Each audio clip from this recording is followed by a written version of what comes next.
If you're a fan of AD&D but have always hated those cliché kill-the-foozle plots most adventure games adhere to so religiously, SSI has a game for you. Dungeon Hack has no plot problems. You simply enter a dungeon and attempt to survive and thrive as you bash your way through as many levels as you think you can take. This adds up to more action than most adventure games on the market, all without having to talk to a single town person. Here's the plot of Dungeon Hack in all its intricate glory. You are generic adventurer. A powerful mage contracts you to rescue some long-lost orb from the nasty bowels of a dangerous, non-quaint dungeon. Your reward will be whatever you can loot from the inhabitants and carry out, as long as she gets the orb. While you attempt to haggle some upfront cash out of her, she teleports you directly onto the portcullis. So much for the small talk. Now, go kill things. Like most adventure games, Dungeon Hack begins with character selection. You may choose from a selection of ready-made adventurers or create your own character to guide through the dungeon. Although most people will prefer to build their own character, the pre-roll characters that come with Dungeon Hack at least deserve to be looked at. These characters, who all come with their own backgrounds, are a well-balanced bunch, representing each character class quite well. If you're looking for a solid, realistic character, you could do much worse in other games. Now, if you want to create your own adventure persona, or if you just plain want to stack the odds in your favor, this is the screen to go to. The computer will create some random stats whenever you click on the reroll button, which you can do repeatedly until your eyeballs ache. A generous, although definitely ludicrous touch is the ability to edit the stats once they've been rolled. The potential for abuse of this privilege, and you're stupid if you don't, should be obvious when these steroid-ridden statistics are considered. The customization screen is by far the most important feature of Dungeon Hack and what makes it unique among adventure games. Here you get to set the specifications for the dungeon the program will create for you. As you can see, the list of options is extensive and gives you a great deal of control over the random dungeons. The dungeon can be as easy or brutal as you want it, and there are so many ways to change the difficulty. Probably the most masochistic of all options is the Real Death character switch. When enabled, this little gem erases your character's saved game file should you be overcome in the dungeon. That's a concept sure to jangle some jaded adventure freaks to the cores of their spleens. Fans of SSI's Eye of the Beholder 3 should feel right at home in these dungeons. The main exploring and hacking screen is handsomely drawn and the interface is slick. The objects you wish to equip are placed in their appropriate places on the character outline. The inventory rack flips left and right to expose its three sides, and inventory management hassles are seldom experienced. The two buttons to the right of the character icon show the in-hand items that are ready for immediate use.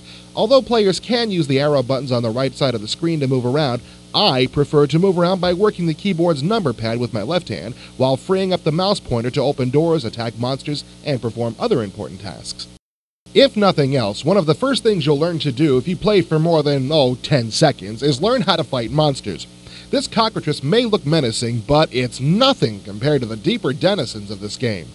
Fighting is accomplished by clicking on a weapon, scroll, spellbook, or other implement of destruction readied in one of the in-hand boxes. Animation of the monsters and your forces of doom is less than spectacular, but it gets the point across, and quick. The fighting system is simple, which keeps Hack from succumbing to the unending combat drudgery that keeps me away from other games of this type.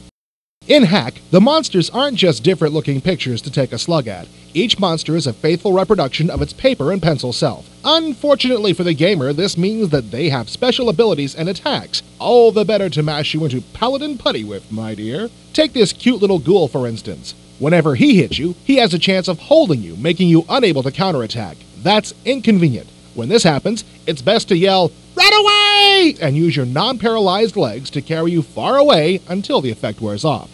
Naturally, in your sojourn through your dungeon, you will find many doors, and many of them locked. Keys are scattered around but won't necessarily be on the same level as their intended door if you selected multi-level puzzles at the customization screen. There are, however, many other means than keys to open doors. Most gems that you find are in fact pieces of ornaments that are actually latching mechanisms.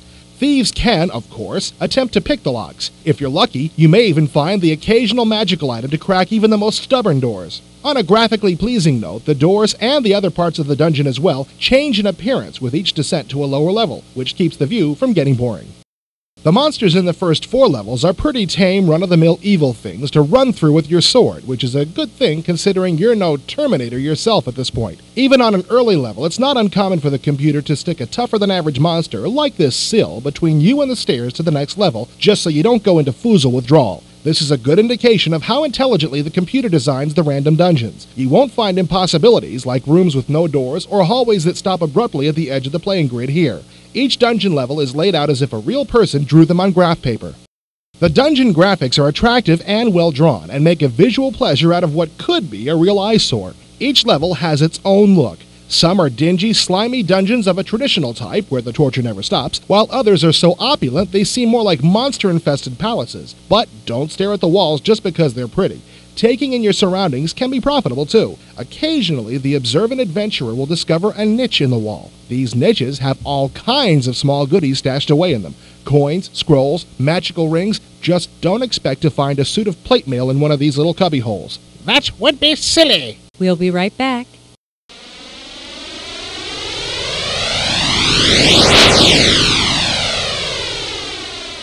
Forget reading. Subscribe to IE. 12 episodes, only $59. Call now.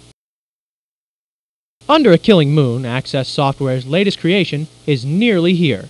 With full motion, real actors, and a plot that would stump even the best armchair sleuths, Under a Killing Moon looks like their best game yet. Check out our preview in this episode under Features in the main menu or under Previews in the table of contents. We now return you to the show.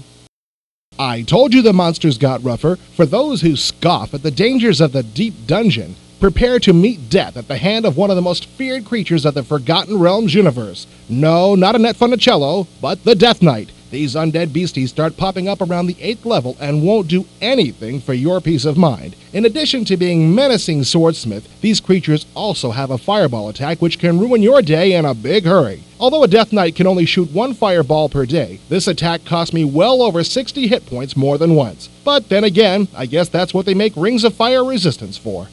This could be you in a few years. Although Dungeon Hack's graphics are only in 320 by 200 mode, they are colorful and well detailed. Adornments of the pretty and not so pretty varieties grace the walls of these dungeons. Aqueducts, rat holes, tapestries, instruments of torture, and of course, dead guys behind grapes will keep your dungeon crawl a graphically rich experience. Things may not move around too much in Dungeon Hack, but at least they look real good standing still.